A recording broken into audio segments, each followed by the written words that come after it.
Okay, well then we're good to go. So start off by introducing yourself, I guess, to those who still don't know who you are. Hi, my name is Booksmarts. Jesus, my hair is fucking awful today. Nice. Um, I just woke up. I do rhetoric and optics, much to my chagrin, on Twitch and YouTube. I really hope in 2022 I could just like talk with people more, and if we ever do reviews, to like talk with all the people involved. So like with this one, I'm talking to Supreme. I'm talking with you. We'll see if I can talk to Mr. Girl before I go live with like my whole retrospective on all of his conversations. But yeah, that's what I do. All right, excellent. And from my understanding, we're here because you wanted to talk about my what should we call this? We'll call it discussion. But in the title is going to be debate in quotation marks for the SEO. But yeah, with Mr. Girl, and yeah, you wanted to talk about it. I watched in preparation for this. I rewatched both parts of my discussion I had with Mr. Girl. I also watched your 3 hour video that you put out with a bit of the things that happened before, a bit of the post Q&A with your chat, and then a conversation you had with Destiny. And yeah, I've taken notes on that as well. So I have a lot of bullet points here ready for you now. Cool. Sounds good. And if you see me like look over down here, I too have notes and I'll be glancing at those as we go through those. All right, excellent. But yeah, so where do you want to start? We could go with wherever you're more comfortable. If that 3 hour conversation is more fresh in your brain, we could start there, or we could do my questions for you about yours. Either or. Um, we could yeah, we can start with your questions, then we can go from there because I watched everything at once. So we'll I have a kind of like a bit of a structure thing that I built up in my bullet points, and I started with yeah, with going through my discussion with Mr. Girl first. So I think that's probably best. Okay, sounds good. I guess we'll start with overall. What were your feelings about how that conversation went for you, for him? What were like the main takeaways? So I think that when I rewatched it, for the most part, I was pretty happy with the way I handled the discussion. I feel especially there were a lot of occasions where there was a lot said, and it could have been very easy to kind of get lost on like 99 different strands. But I feel for the most part, whenever it was my turn to speak again, I think I did a good job of cutting into the most important thing and going directly there. That's one thing I will say that I'm happy with. I think that there is also some very strong differences, obviously, between me and Mr. Girl and the way we understand a wide range of different things. I think the most important thing there was our idea and our approach towards working out ideas and disagreements, which is very, very different and wasn't like an approach I was prepared for or was expecting there. So that kind of threw me off a bit. I think for the most part, I was able to remain yeah, I was able to remain fairly calm and level-headed. I think towards the end of it, there is one occasion where I catch myself being a bit like kind of disingenuous, dishonest when I do a little like bit of a comment there, which I can bring up a bit later, where I'm like, okay, that's not what he said at all, and I recognize that upon the watching it back. But I think for the most part, I was able to remain pretty calm. But pretty late into the discussion, like what is this, 3.5 hours in, I'm getting a bit tired. I'm getting a bit frustrated with the kind of complete incongruence and incompatibility between our views and stuff, and that kind of reflected a bit there in the end. But, Mm, okay, okay. Um, how do you feel that the conversation was going when you were in the moment? Like, did it feel like it was going well, or did it feel like it was like a train wreck the entire time? I felt that um I felt that watching it back, I actually this is not usually the case. For most time, well, it's happened like different things. So it's not like it's being uniform typically before when I rewatch things, but I felt a lot better about the way that I handled it and the questions I asked when I rewatched it actually compared to what was going on in the moment. Because in the moment, it was obviously it was very confusing. It was all over the place. But then when I rewatched again, I felt like I did a fairly good job of keeping on track, especially. And when I rewatched it, because it was a while since I had the debate, like over like I think a month ago or something like that, and I hadn't rewatched anything since then. And when I was in like a calm environment, I was just like rewatching it and listening to it. I was like, okay, I should say this. I should have said this or whatever. And then I actually end up saying it in the in the debate, which yeah makes me think that okay, I was able to keep a decent level head, and I would make similar arguments then as I did yeah right now in the retrospective. So yeah, I think my watching it back actually improved my my perception of how it went. Mm. And I think that you were totally on the money before when you said like your ability to switch back onto the topic or keep the right thing in focus is like a huge plus for your performance. Like at several points I was like pleasantly surprised by your ability to like despite the fact that we went like 8 layers deep on something he wanted to talk about, you were able to return back to where you guys had left off before then. And I'm wondering, does that come from your notes or are you just keeping fresh in your mind where you want to go back to the entire time he's talking? Like, how are you managing that? So I think I did have a notepad open at the time. I did also take really extensive notes before going into this. Let's see, I had 8 like full pages of bullet points and notes because originally the way we started this was we are gonna have that conversation about gender and transitions and stuff like that. He had put out a long like 2 hour something video on his opinions about everything. So I was like, okay, this is perfect. And I spent like 5 hours going over that video, researching some stuff, writing down bullet points, trying to like, put together exactly what his arguments were and stuff like that. And because of that, it obviously helped me keep a good structure throughout the thing because I was fairly familiar with like what his opinions were on the topic. But then also obviously during the debate, I write down a bunch of stuff that's coming up, and I make sure that hold on, I didn't get to finish exactly everything I want to say here, so I'm gonna kind of cut through and go back to as much as possible. So it's a combination of preparation beforehand, and then at the time having notes and revisiting them and looking at them while having the conversation. Okay. And if you were able to go back and do it again, how would you like improve or change your approach? Like, given you know how he talks, because I feel like the way that he approaches conversations, like you said, is unique and it's definitely different from I think what we're used to in the politics space, especially. So, if you were to like change up your style specifically for him, what would that look like? So, going into the debate, I obviously I thought Mr. Girl was a really intelligent person, and I still think that.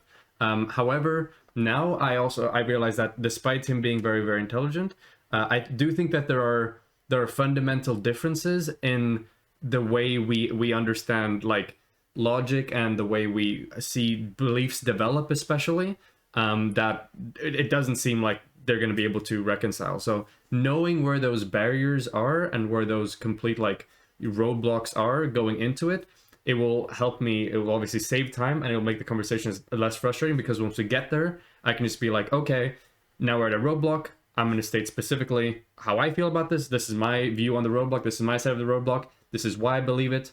And then you can do the same thing, and then we can move off that and do something else. So knowing where those roadblocks are and understanding that the like logical trains and arguments aren't going to follow in a similar way that they usually do in these types of debates or arguments or whatever, is definitely something that would have helped me save a lot of time and make things more clear and saved me quite a bit of frustration. But When you describe it like that, it almost sounds like you both are kind of just shouting into the void with your opinions or beliefs, though, and you're just taking turns doing that.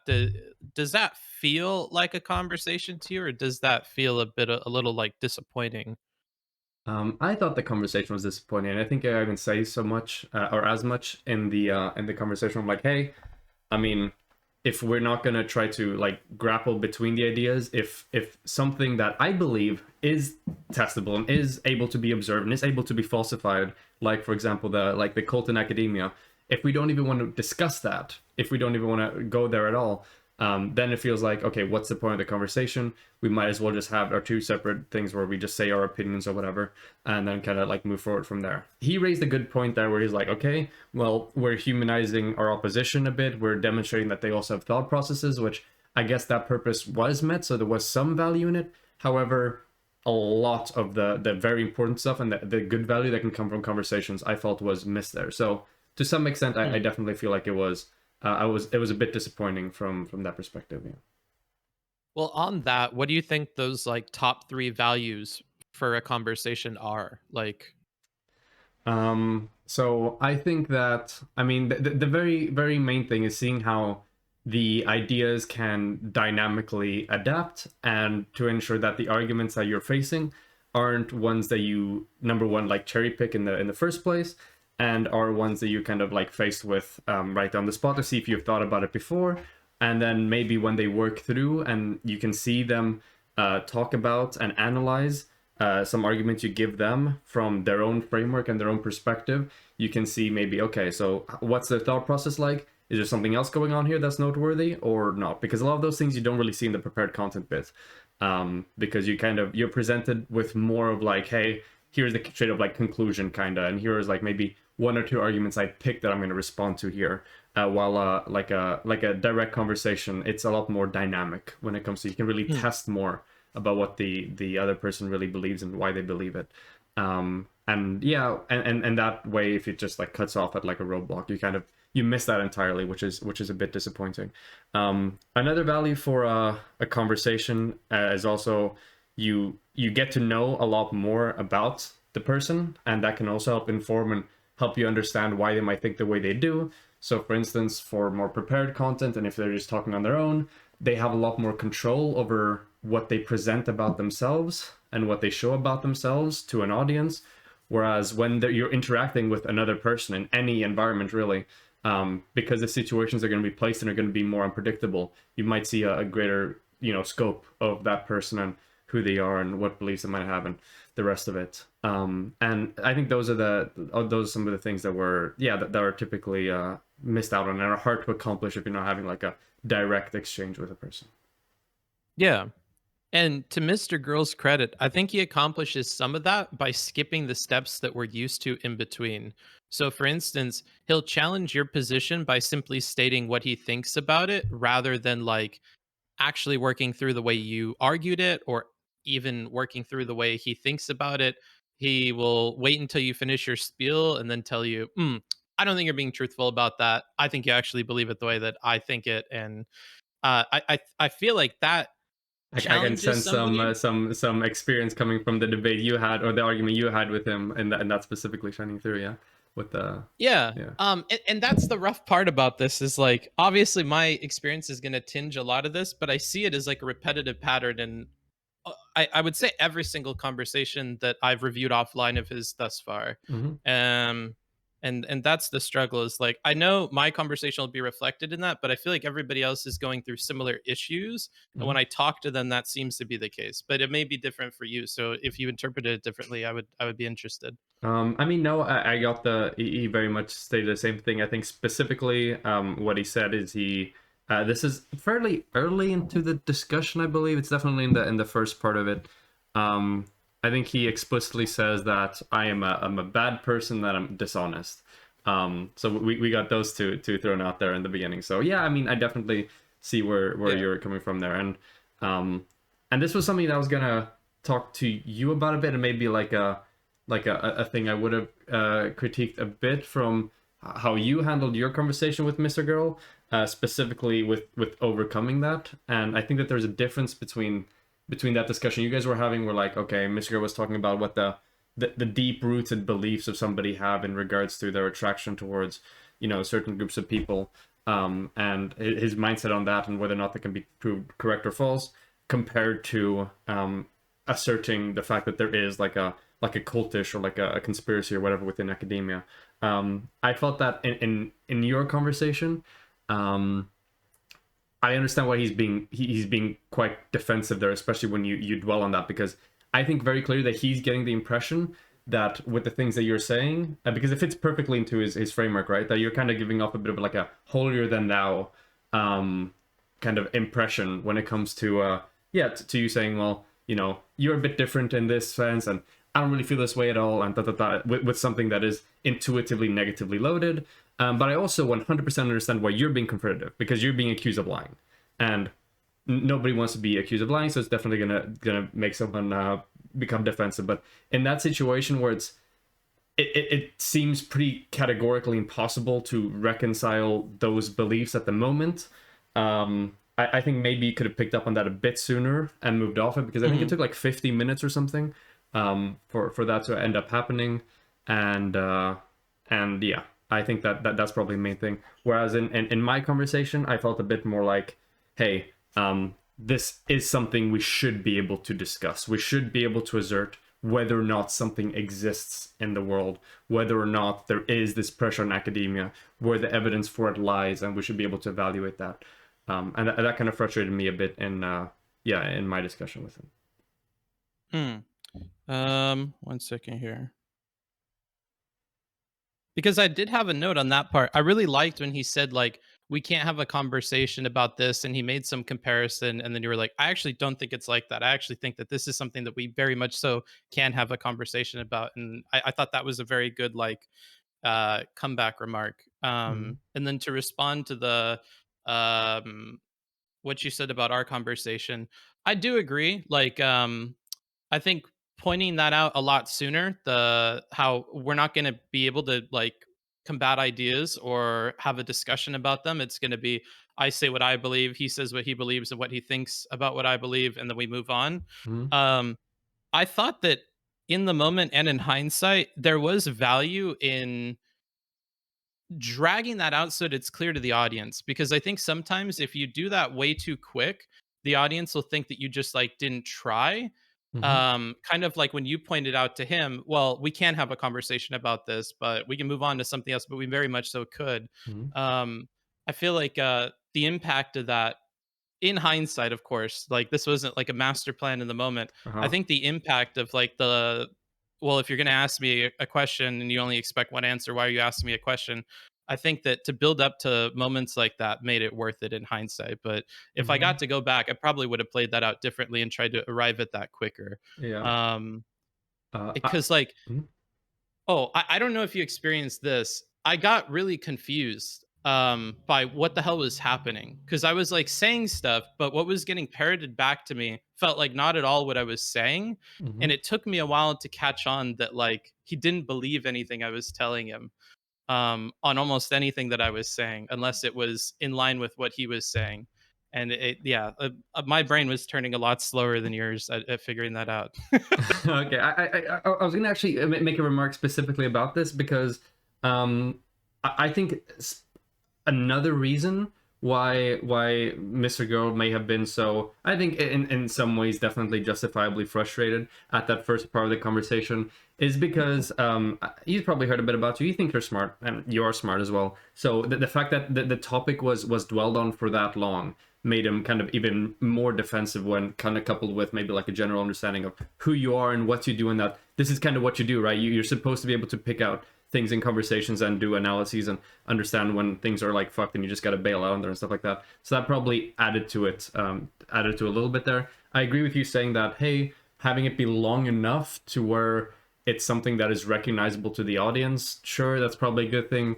Although I would say that in that conversation, I think it was definitely too long, and a lot of that time could have cut down by like a kind of like an explicit statement of us like, hey, so I can only speak, I'm gonna say how I feel about this. Obviously, you're not gonna know if I'm telling the truth or not. You have a framework by which you're gonna be like, okay, it is most likely, more than likely, that I'm lying here. So because my what I'm saying you isn't like an admittance, and then if I'm not admitting to something, you think that there's a big chance that I'm lying. We're not gonna be able to get across from this. So I think at this point, it's just we got to move on to something else, because there's no way to falsify either one of our beliefs.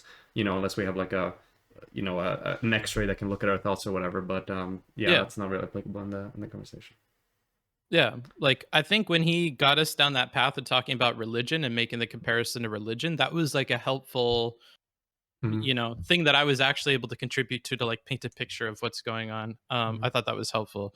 Um, but I will say this: the reason in the moment that I kept going on for so long is because one of the goals that I have in all the conversations that I do, and it's one that is like so mission critical, I will just hang up on the person. Is all I expect is that my beliefs are going to be respected in a conversation. So you can disagree with them. You can think they're stupid. You can think whatever. Just like you have to kind of respect that it's a like the truth. It's what I mean to say, Hmm. and b I'm coming into the conversation trying to communicate it to you as accurately as possible. And kind of both of these things were trampled throughout the whole conversation. Like I think in the dimension where I looked at your conversation beforehand and I looked at the panel that he had with Dario and stuff beforehand, Hmm. I probably would have like my conversations with other combative people would have set like, okay, if this happens, I'm gonna leave. Like with Lauren Southern, if you keep debating me on stuff, I'm going to hang up. Mhm. Or like Bob Seven, if you don't answer questions, I'm going to hang up. Mhm. Or President Sunday, if we don't talk about something I know about, I'm going to hang up because I can't have a conversation about something I don't know anything about. Mhm. I probably would have set something to where like, if you think I'm lying on like more than a single point, dude, I can't because I don't want to have a conversation with somebody who just thinks I'm lying the whole time. Like there's not really a point to that for me. I'm not that interested in what you think. If you just think everybody else is lying about their positions, I think that shows like an inherently flawed worldview, and I'm not interested in it anymore because I just don't think it produces helpful conclusions.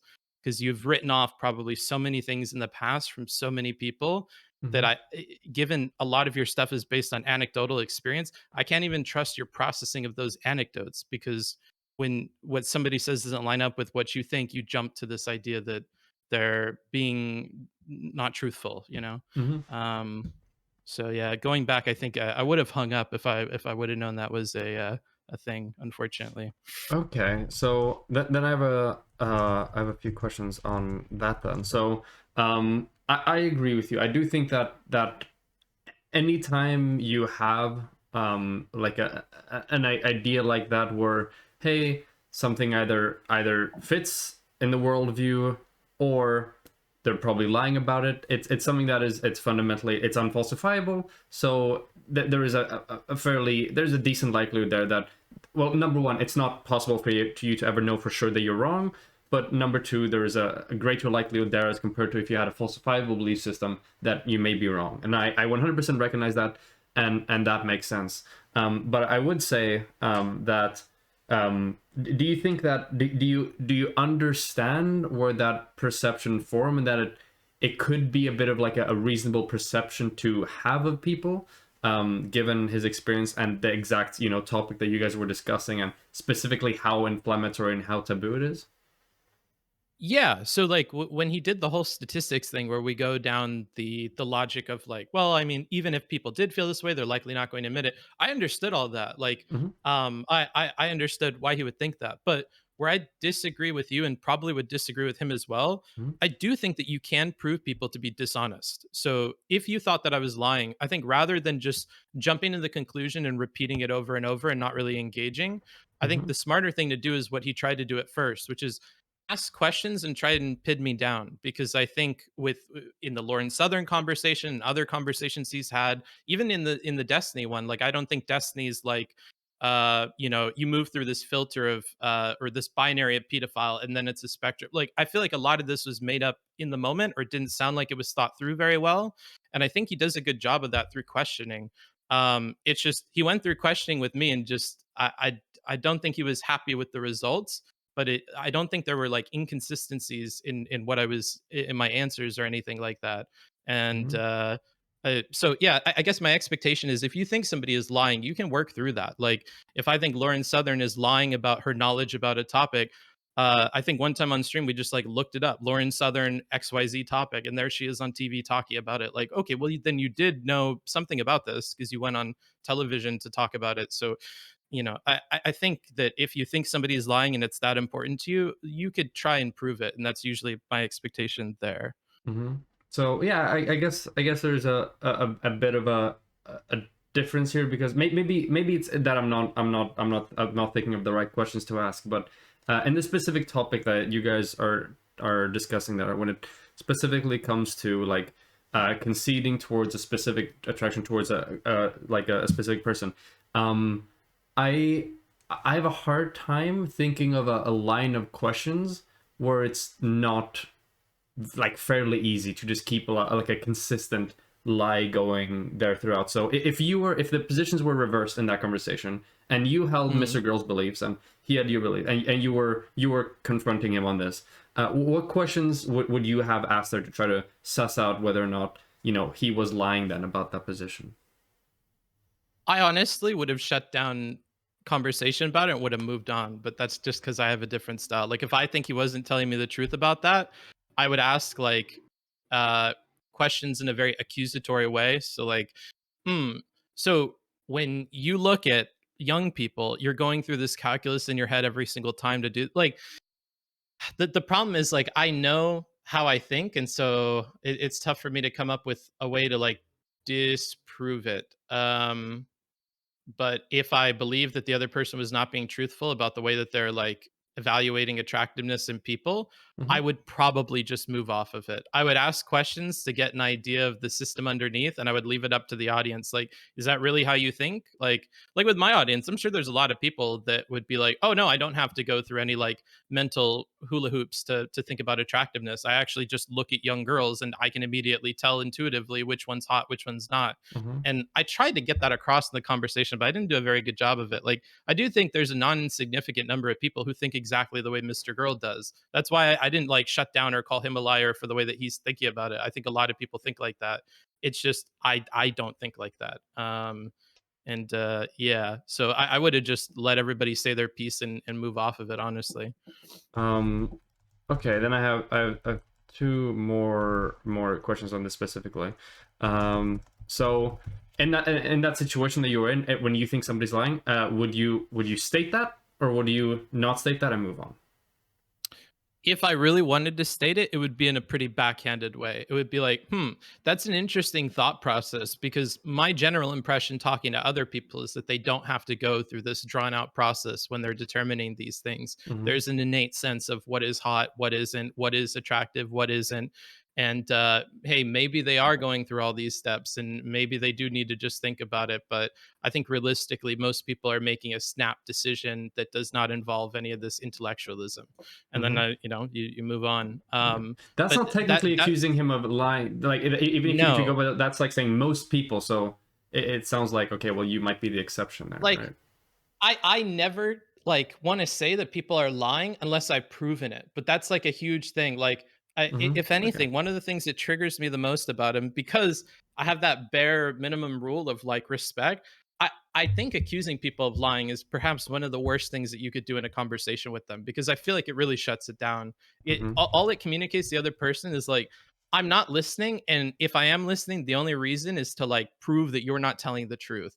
And I think that changes the dynamics of a conversation like a lot. So Hmm. generally I avoid that. I rely on like the audience and the people listening a lot. Like I have my opinion, and if it's helpful to share it, I'll share it, and if it's not, I won't. But like everybody else is judging us right now, so the most that I'll do is ask questions that'll prove to everybody else that like there's something funky going on with you. Okay. And that's all. I just don't want to shut down the conversation by calling somebody a liar because I think it generally does that. Yeah. So if you were Mr. Girl there, you wouldn't have said, "I think you're lying."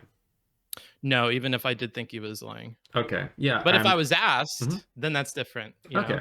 Yeah, that makes sense. That makes sense. Yeah, because then yeah, okay, that makes sense. So I would agree that I probably um would I do that one? I probably wouldn't do it either. Mostly because I want to have a belief system where I'm just not like, hey, I think if this doesn't fit my thing, I think they're lying. That's step number one, but also because of the thing you point out, how it's probably the one stop shop towards killing the entire conversation. Because at that point, it's like done. It's like, okay, well, you think I'm lying. I don't know what else to tell you. And I kind of felt that a bit in the conversation where he said like, oh, I think you're lying to me. I think you're being dishonest. Da, da, da, da. And I felt that a bit there. And I'm sure if we had like a wide range of other people who would have had that exact same discussion that I had with Miss Girl, quite a few of them probably would have left the conversation from that point on, and it makes sense for that. So Yeah, you handled it really, really well. thank you. And so then the final question then. So knowing everything you know about that debate now and how that went, you go back in time to right before that conversation started. How would you just not breach that topic at all, um, or how would you? Um, no. So I would, and I would want to make clear the pattern of him shutting down conversations by doing that. Um, Mhm. and that's what I would do. Like the plan would be like, oh, I know this phenomena exists. I'm going to make clear this phenomena on as many topics as I possibly can.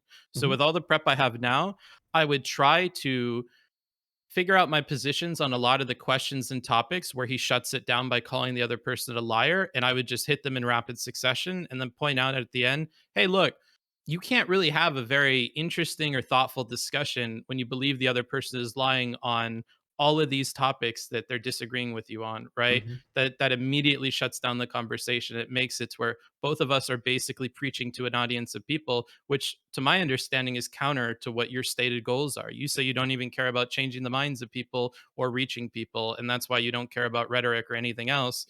And yet you seem to be setting up a conversation where all we're doing is talking to an audience and hoping they go one way or the other, you know? And I Hmm. just don't think that that's matching up with your style or your approach. Um, I agree because it with that a lot. seems, yeah. What you said there, and I would specifically add something else to it as well. And this was a Mhm, brief like 15-minute thing. I popped onto some panel because I think I was brought up in some context and like, hey, do you want to come on? I'm sure. And there we talked a bit, and uh and Mr. Girl has a like a thing where he wants to, make people uncomfortable. He wants to make them have to think about something, right? He wants to make them have to consider things, and he said that he uses his more like abrasive style to kind of, yeah, to provoke people and force them to think about it. Um, I would say that I think that exact thing. I think it might be having a bit of an opposite effect when it comes to like the way you come off and how like abrasive you are versus how maybe like civil or more measured you are, because it's obviously a mix, and there's no way to prove definitively, but ways in which what he's doing accomplishes his purpose more. He's more abrasive. He's more obnoxious. He's gonna get more viewership. He's gonna get more eyes on his things. More people are gonna see it. That's one point towards his side of the thing there.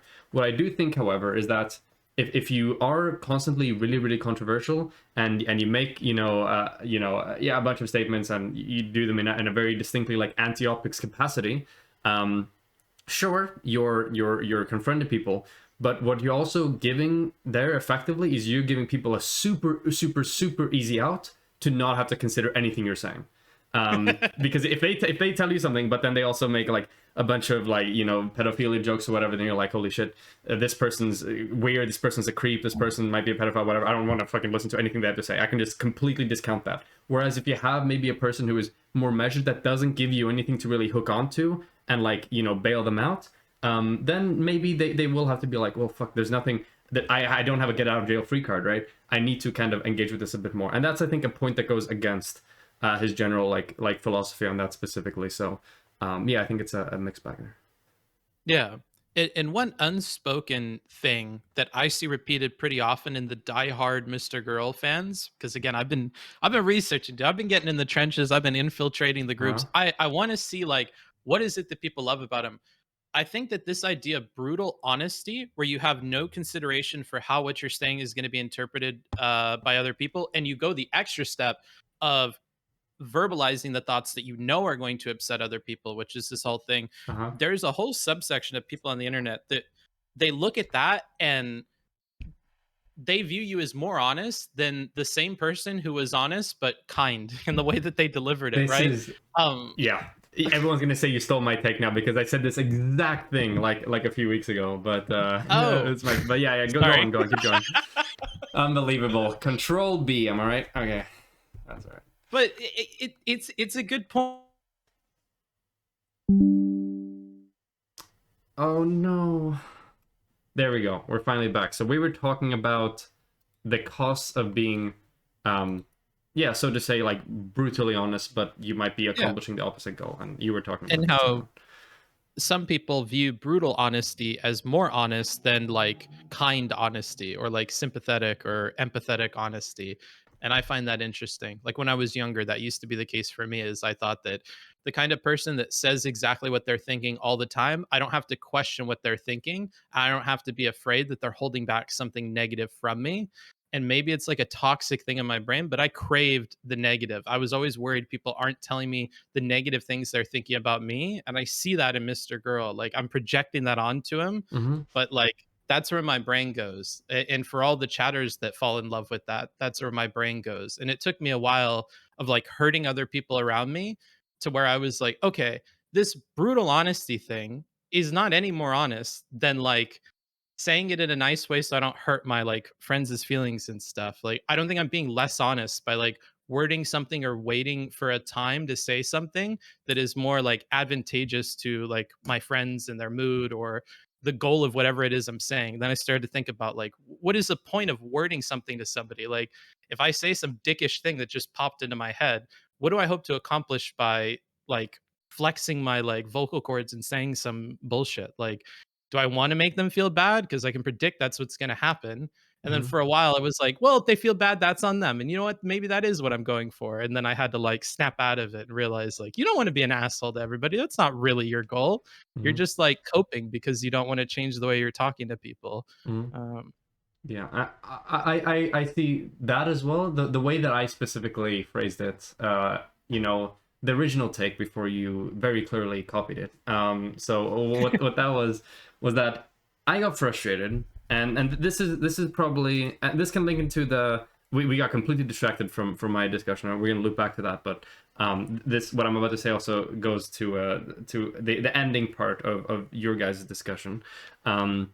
Has to do with optics. So a lot of people get super frustrated when people are like super pro optics. Case in point, politicians. Okay, that's all it is. It's solely optic, and it can be extraordinarily annoying if you ask a question and something and you don't get a straight answer. It hinders that discussion, and it becomes harder to really convey what you mean or whatever and understand what somebody means. That can be a negative of being hyper pro optics, 100%. Now, I hear a lot of people say that Mr. Girl, he doesn't care about optics, which is not true whatsoever. He's actively anti-optics. It's not that he doesn't care, he's actively anti-optics. And in a lot of ways, being actively anti-optics can have the exact same effect on having a hindrance and making it harder for people to interpret what you're really saying and making the conversation more like jagged and making it get stuck on a bunch of useless things and making it unclear what you actually believe because people might be too stunned by the very edgy things you say and then might extrapolate beliefs on the basis of that. And that's the issue I have sometimes. Is I think Mr. Girl is anti-optics. I think in a lot of ways it can have the same hindrances, like being super pro-optics does. And I don't like it when people say that Mr. Girl doesn't care about optics, because he does, just in the opposite directions that most people do. And I think that's a bit annoying. And for like examples of how this like comes into play and a lot of reactions that we've seen towards Mr. Girl, is that a lot of people will act like, for example, an idea of his might be super like groundbreaking when it's really just kind of lukewarm, but it's delivered in like an inflammatory way.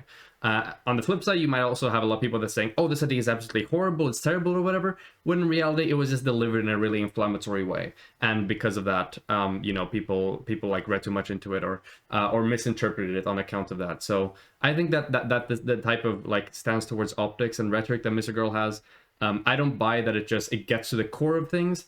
I think it goes a bit too far in the other direction, and therefore can have similar like negative effects on interpretation and on conversation and the rest of it. Yeah.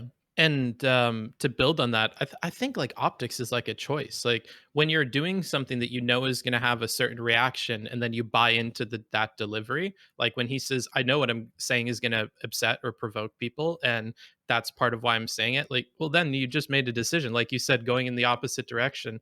You made the decision to communicate something that's going to be offensive or going to be taken in this jagged sort of way. Hmm. Like when I typed in your chat and I typed the slave owner thing. Like this is how jokes work all the time, right? And he's a funny guy. He can make funny jokes, Hmm. and I think maybe that's part of where that's coming from.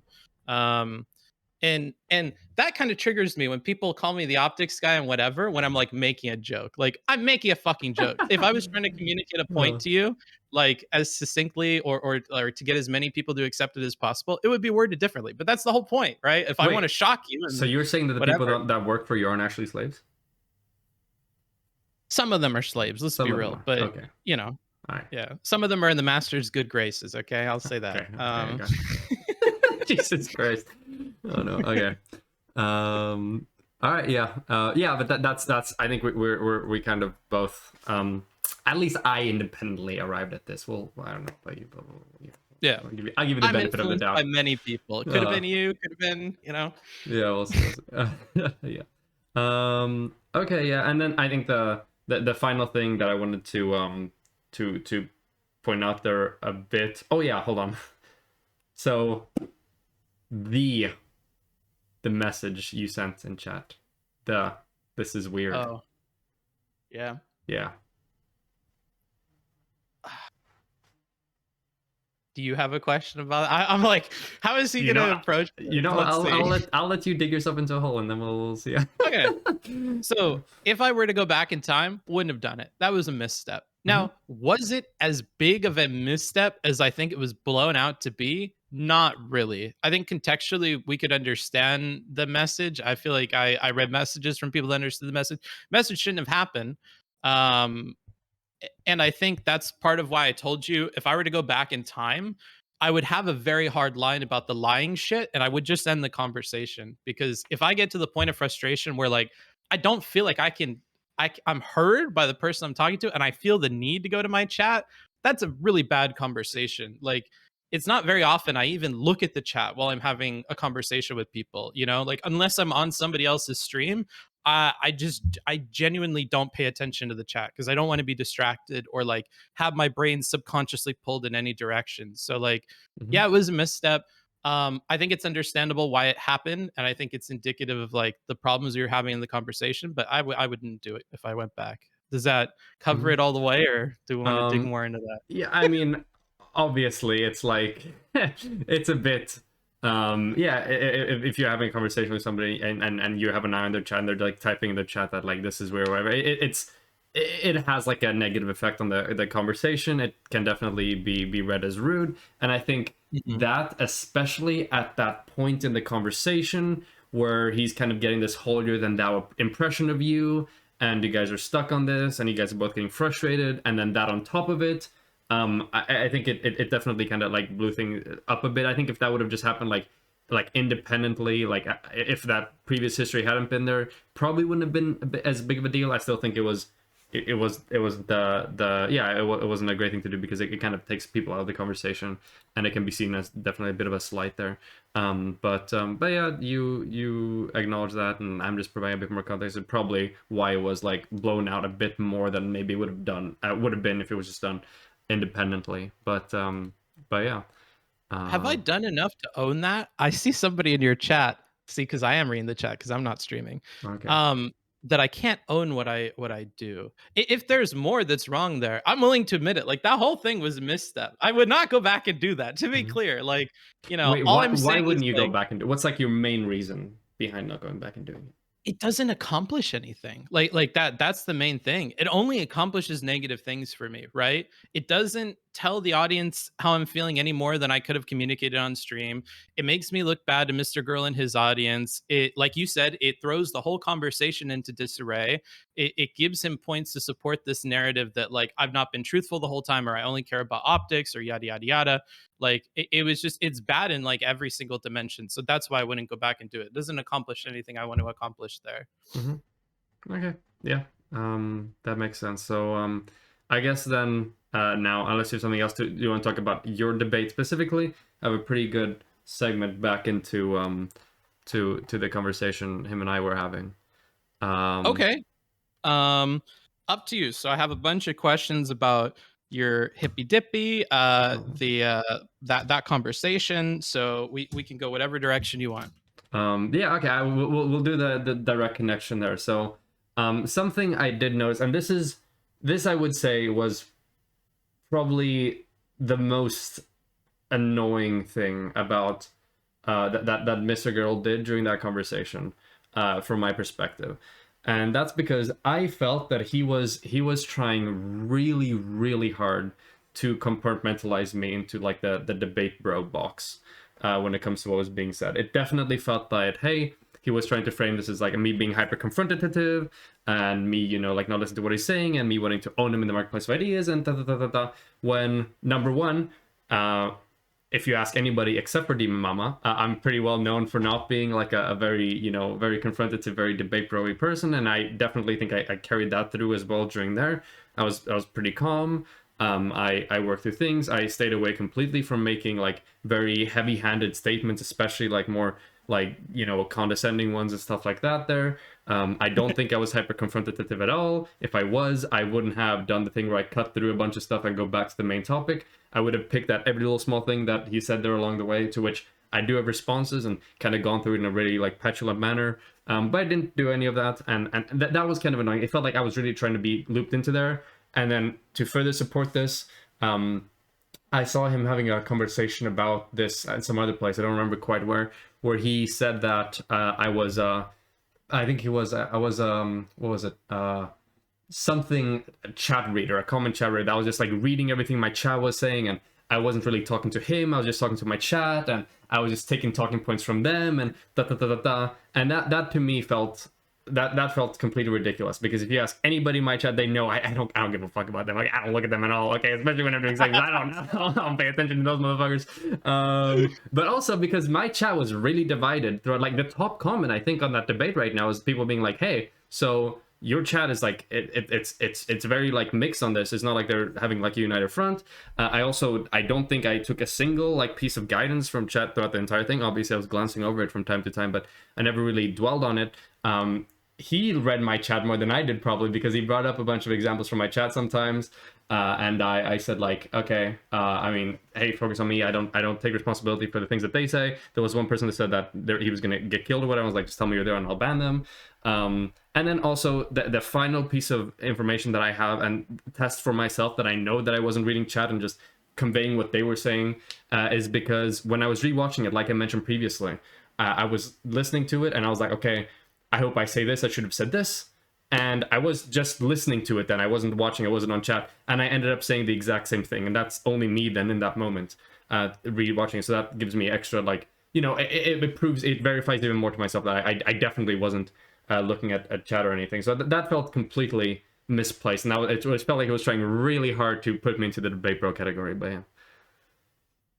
You know, in the Lauren Southern conversation, she points out how a lot of her attention is on having to like defend the very idea that she is thinking the way that she's thinking because of these kind of like whether it's painting out what you're doing like with reading the chat, or it's like you're lying about this position. You're put in this uncomfortable place where you are second guessing everything that you think, and I'm sure that's part of the purpose with what he's doing based on his stated intent.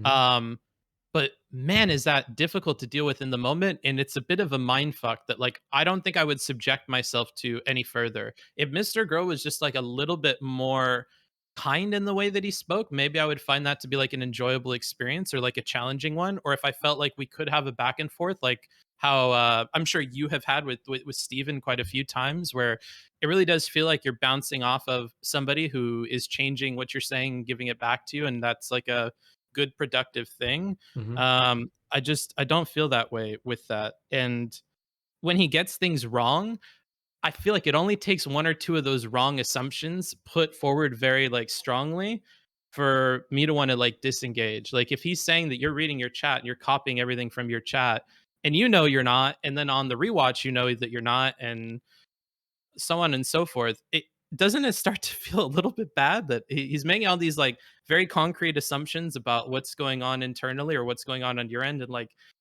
all of them are falling flat. Like Yeah, obviously it doesn't. It kind of, yeah, it makes the conversation feel a lot less weird, and it makes you feel like worse about, yeah, just like having a conversation like about him as well in large part. But I mean, at this point, I'm on the you know, the stages of grief. So I'm at acceptance at this point. I'm like, okay, you know, this is Mr. Girl. That this is what he does. This is how he runs it. I think there's benefits to what he's doing.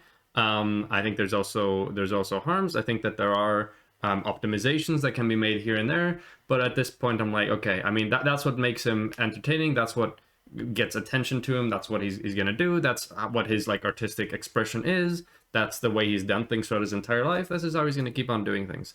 And there are positives and there are also negatives of like, yeah, that type of behavior and that type of interaction. 100%. It's very different to how so I do everything, but yeah.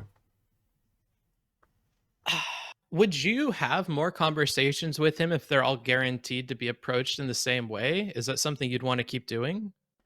I think it would be fun to have another conversation with him. Just like now that I because I was really the I was the first person to have like debates and discussions with him before like all of this happened, and I felt that I would be interesting to go back into that now, knowing more about the way he does things and the way he Hmm. handles things and the way he thinks or whatever. I'm not sure exactly how it would go, but I think it would be interesting. So yeah, probably I think it could be. I think it would be, if nothing else, interesting. But yeah. Interesting. Interesting. Huh. You don't I sound like you share the same opinion. well, I wish I didn't though. I think it's better to like want to continue to engage with that. I just have like these hard rules. Like somebody in your chat called me a pussy. I feel like it's more of a pussy move to continue to engage with somebody who doesn't take anything that I'm saying seriously. Like it feels like the battered spouse like constantly coming back or something. Like I feel like, well, you burned me once. That's shame on you, you know? Like I don't want to keep going back and engaging with something where I don't feel like I'm treated fairly or respected. Mhm. But we have different like fundamental like rules about the way we have conversations. So whereas you would be okay with engaging with that and you feel like you could strategize around it, for me there would be no point strategizing because I don't care to like break him down or change him because he doesn't listen to me. So like that's like the level 1 like stop. Mhm. Um but I think you're better, right? Like in case I'm not making that clear, I think it would be better to exist and think the way that you're thinking. Yeah, I don't think we need to make like, I mean, better or worse. It's different the way we do it. And I can understand the perspective you're coming from and from the way that you feel about this, and depending on how much of a slight you perceive certain things to do versus how it perceives me and how I perceive it and how it affects me and how it affects you. It's gonna be, yeah, it's probably gonna be a bit different. So I don't know if I would say better or worse or everything. And I don't know if strategizing it would be the right way necessarily, more than like going in more understanding and more like prepared, to, because I'm not sure what any end goal of like a subsequent conversation. I don't even know if there would be an end goal if it would just be like entering the you know the ringer there and seeing how that goes. But yeah. Mm. um but yeah, that was and then I have I will say this as well, and this is something that I want to point out here. The one thing that stood out to me where I think that I could have done a lot better, and also you need to get to criticizing me, okay? Because this has been way too friendly, okay? I've done some criticism towards you, but everything you've ever said about me has been good, okay? You gotta fucking change that, okay? Okay. But before we do that, I'm gonna do the B rabbit, and I'm gonna preempt maybe something that you might say. So a bit into the conversation, I think it's like halfway through the second video, which is like 3 hours in, something like that. You can see that I'm a bit more frustrated. You can also see this from me visually at the beginning, throughout the entire thing. Crazy shit is said, or things that I think are very like disagreeable and very strange are said, but I don't have the same reaction. Whereas towards the very end, I kind of like once or twice I like lose it and just lean back in my chair and like hold my hands over my head or whatever and do it like that. So I become more tired. I become more frustrated. It is what it is. Obviously, it would be ideal if I didn't do that. And I think there is one point where I'm a bit uncharitable, which is when we're having the discussions about you know, okay, how is it okay to like disrespect and be mean to somebody, to call them a slur, to misgender them or whatever, depending on the analysis between how much value that gives the person saying the thing and how much it hurts the person having it said to them or whatever.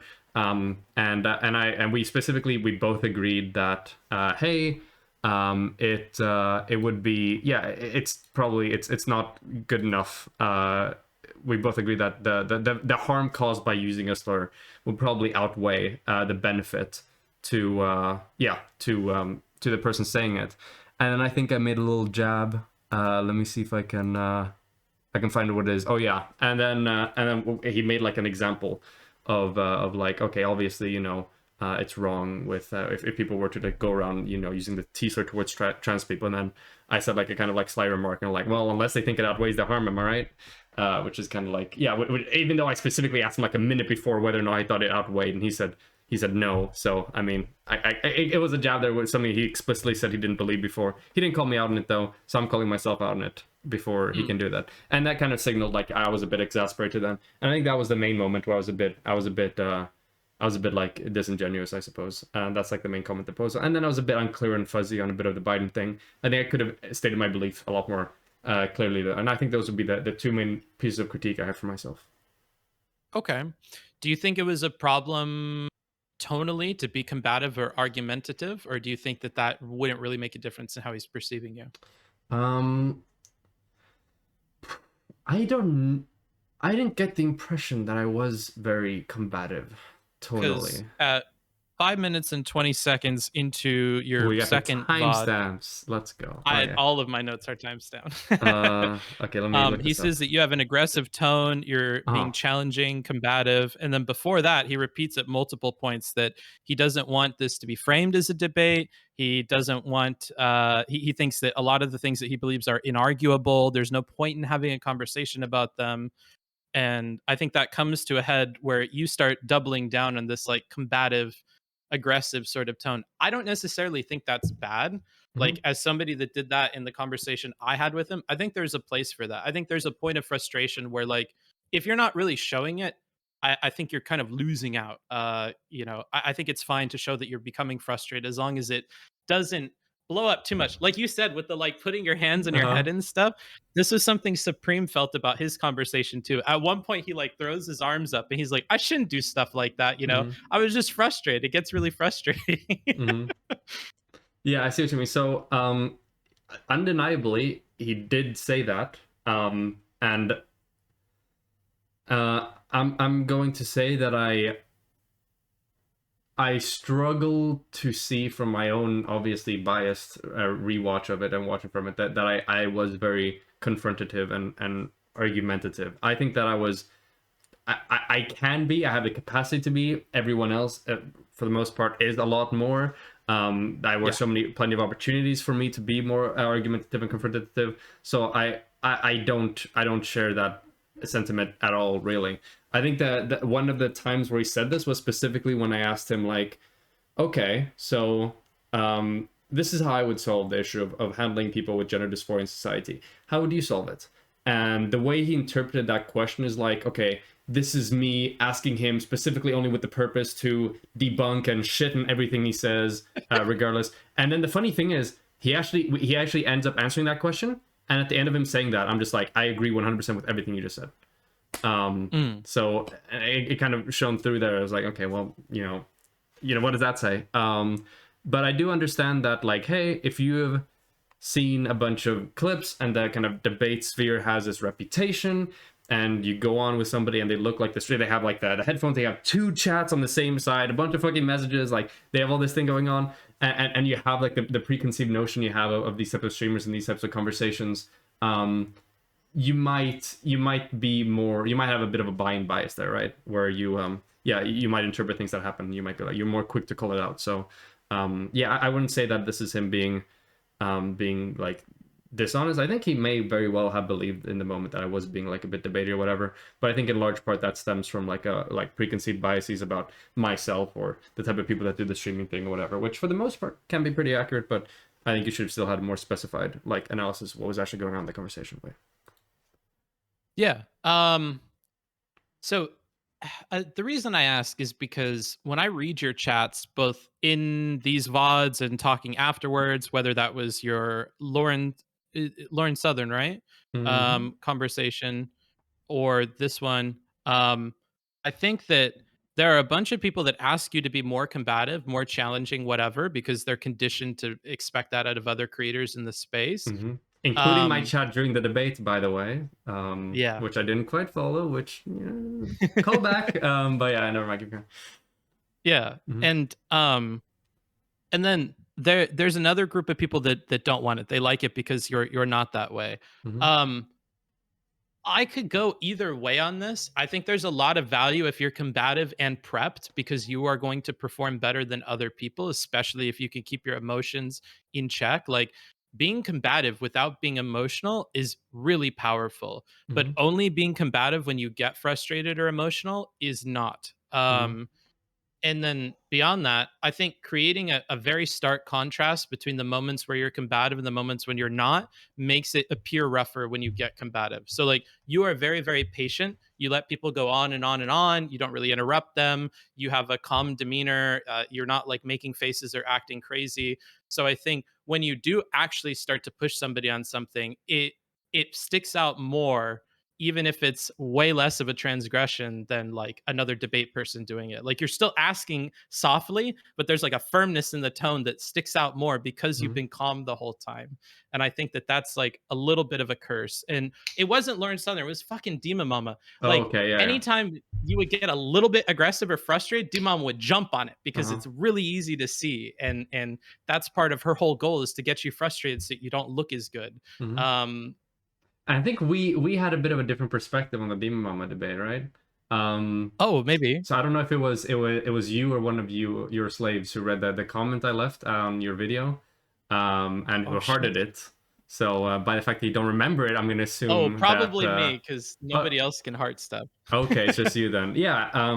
So if you go to your video, then the one you made on my Demon was debate, and I remember I rated into you, and because I rated you, were just like, oh, I'm gonna give my brief thoughts on this, and that's actually what ended up being the segment. And I disagreed with you a bit and the things you said there, and I left that comment. So yeah, you can go look it up a bit. So Yes.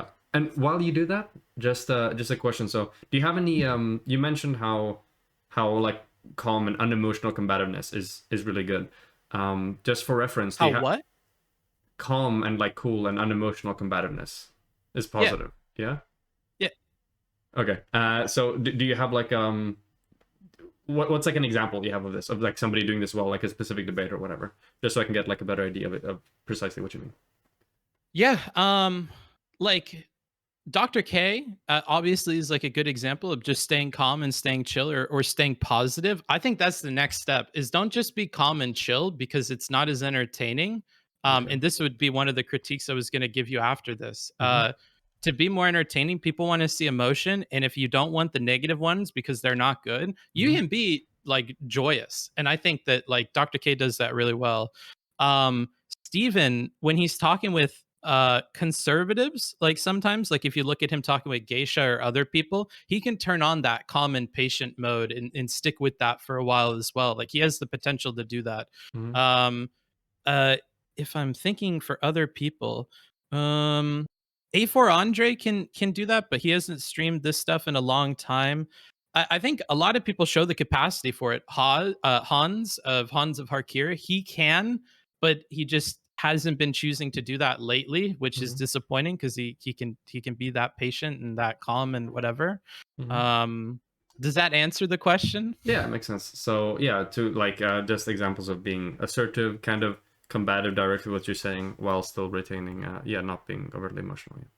Yeah. Whereas like more like tonally similar to you, I would say is like the Scrub King, based on like his conversation with Demon Mama, which we're both familiar with. Mm-hmm. Um, like I think he stays chill. Like even when he's like, your answers are weird or whatever, he doesn't communicate that in like through being aggressive or appearing upset. Like you're able to track how he's feeling, but Mm-hmm. it's not having like a negative impact on the conversation. And I think that's another example of like that calm thing working out well. Mm-hmm. um I have the comment in front of me, Okay, so however let's you see. want to tackle this. Yeah, you read it because it's Okay. a eloquently put argument, and then you can let me know what you think. Yeah. Hey, Booksmarts, I appreciate the critique, and I think your drown tactics analogy provides a really good way by which to understand Dima Mama's debate style. Although I will say that I do disagree a bit with some points. You mentioned how I ought to have fought back a bit with her own tactics, capitalizing on when she lets out air and gets flustered. For most debates, I would 100% agree with this. Capitalizing on things and not letting stuff slide is very important for coming off well, such as in the Scrub King debate. However, I feel that like there is a dimension to this debate that was missed a bit.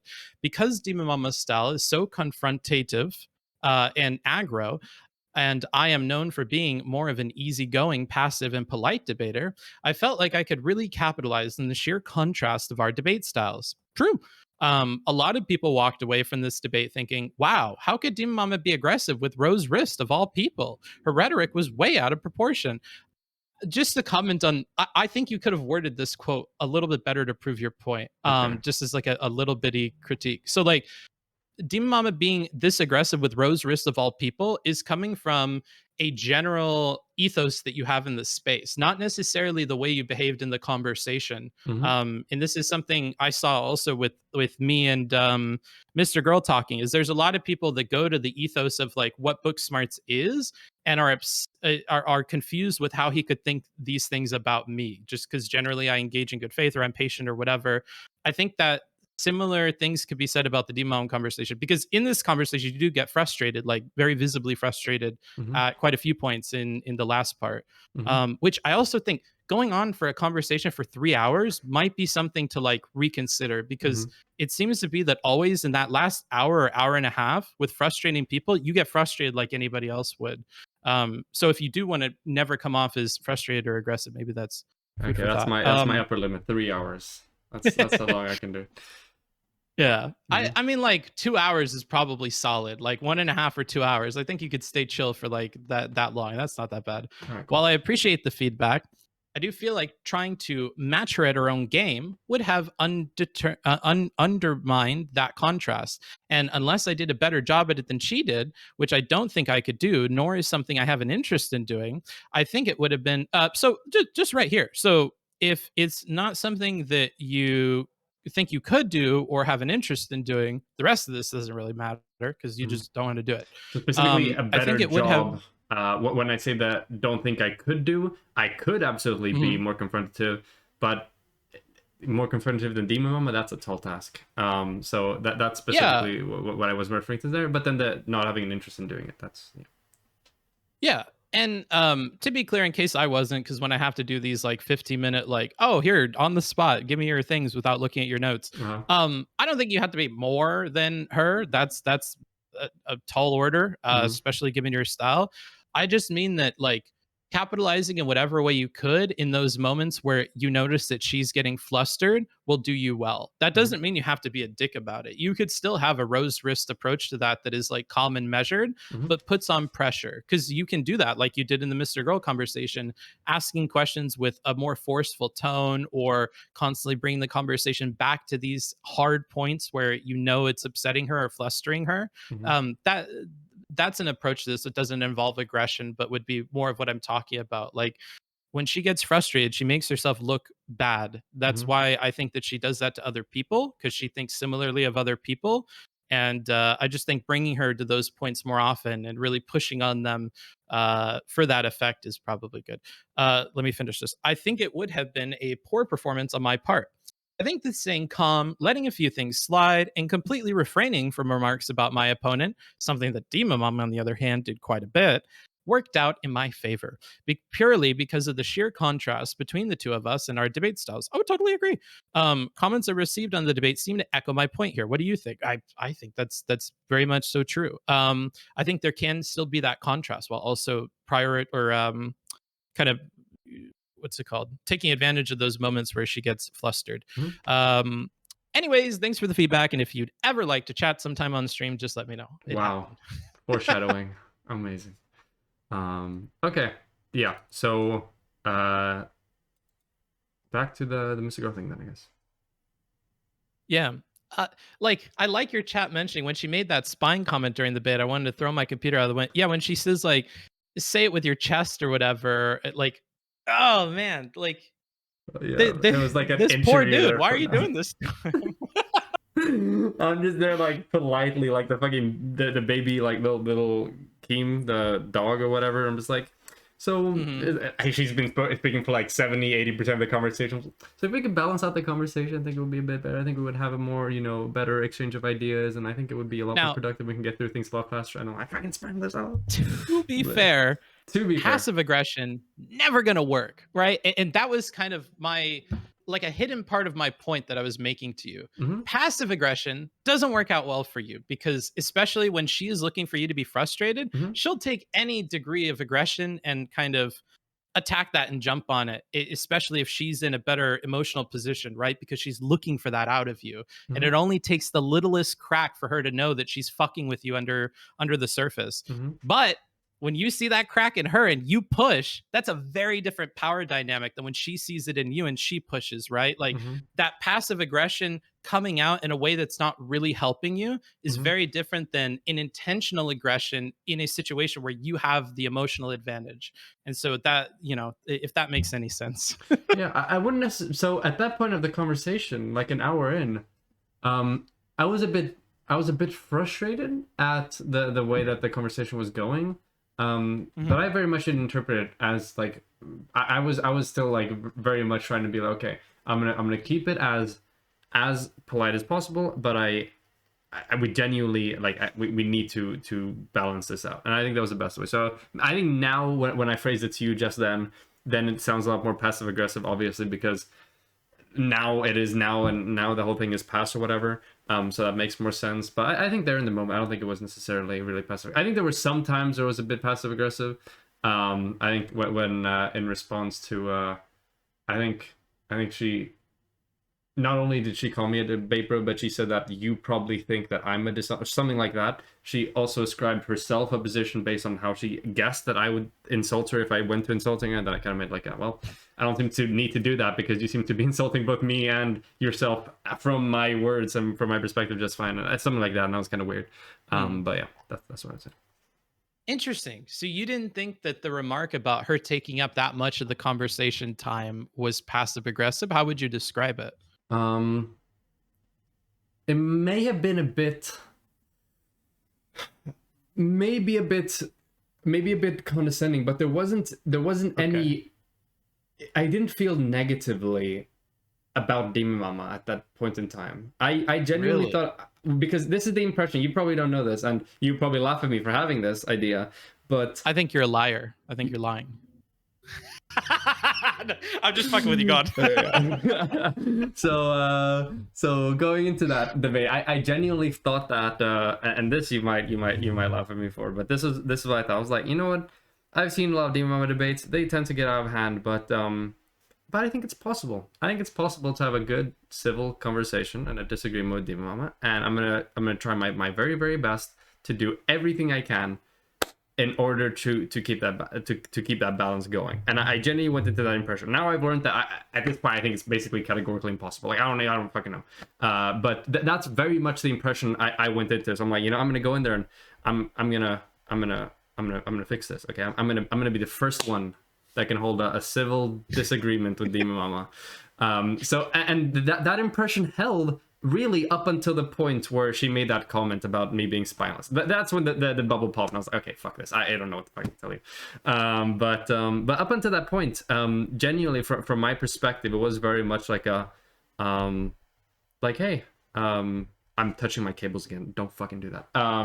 It was very much at the point like a hey, I think I'm just like politely saying like it would be cool if we could balance it out a bit, because I think we would get a lot more things done and said that way. But yeah, Mm.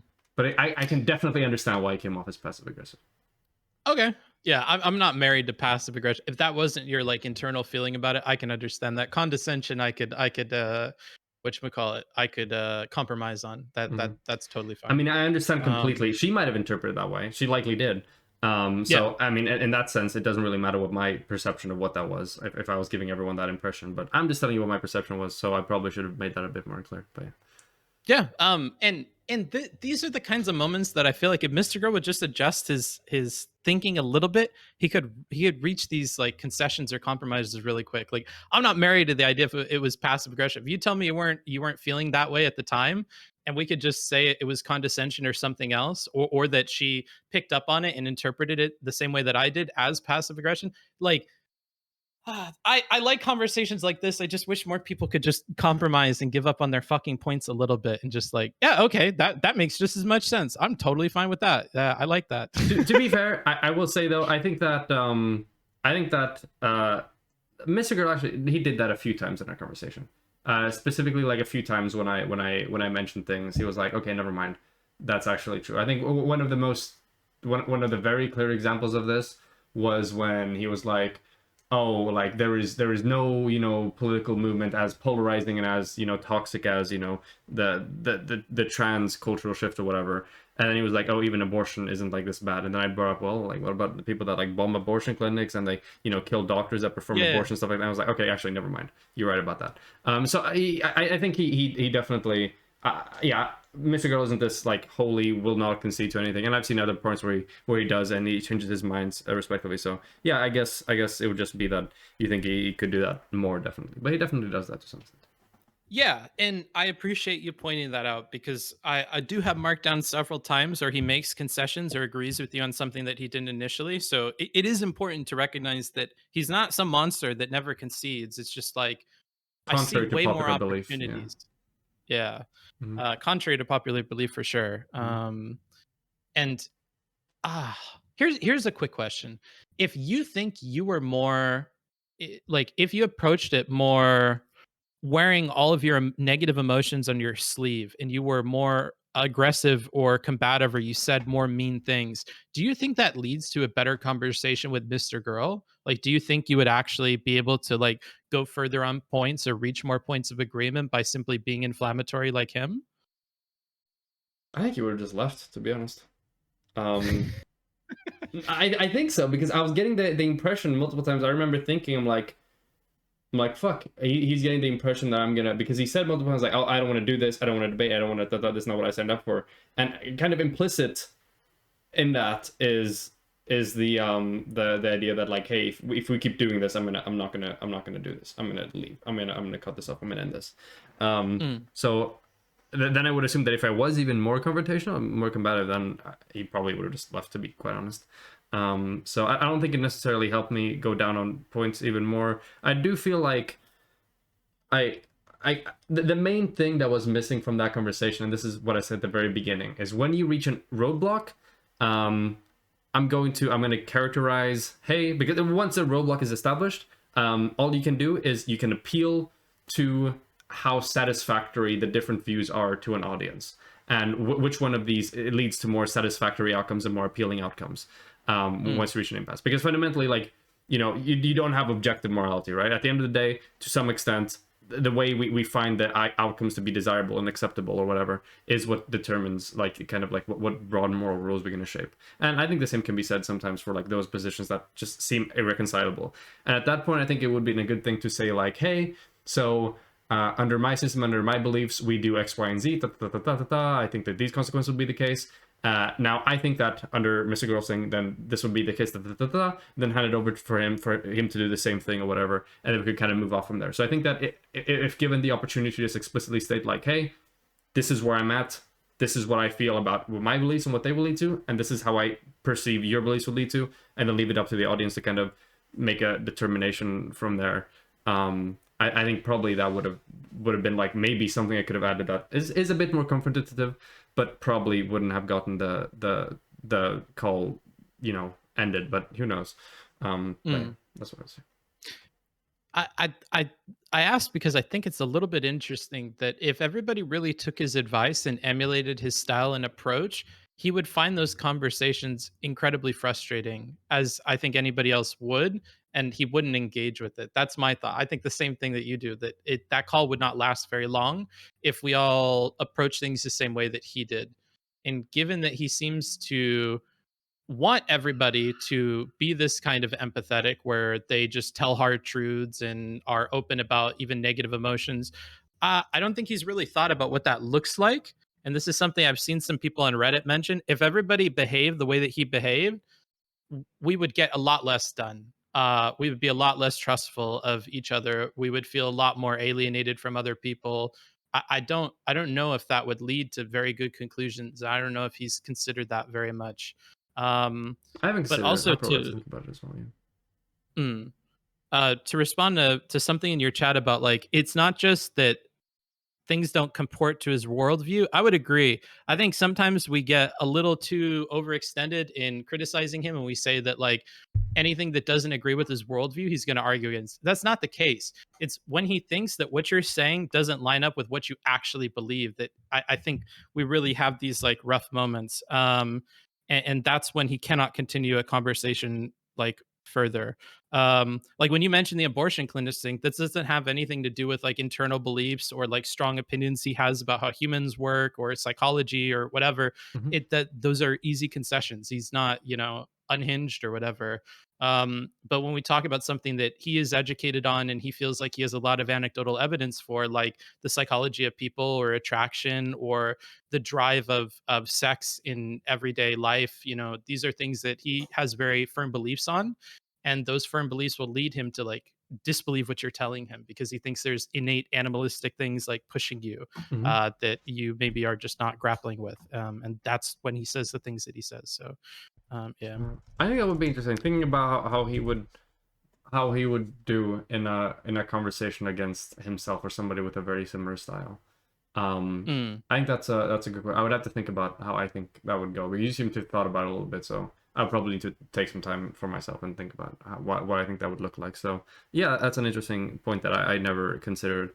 When it comes to what you say, and I think that this is maybe one of the I think this is probably one of the stronger limitations, but also one of the most like remarkable things about Mr. Girl, which is that he's a very interesting person. Duh, obviously. I mean, look at what the fuck is happening, right?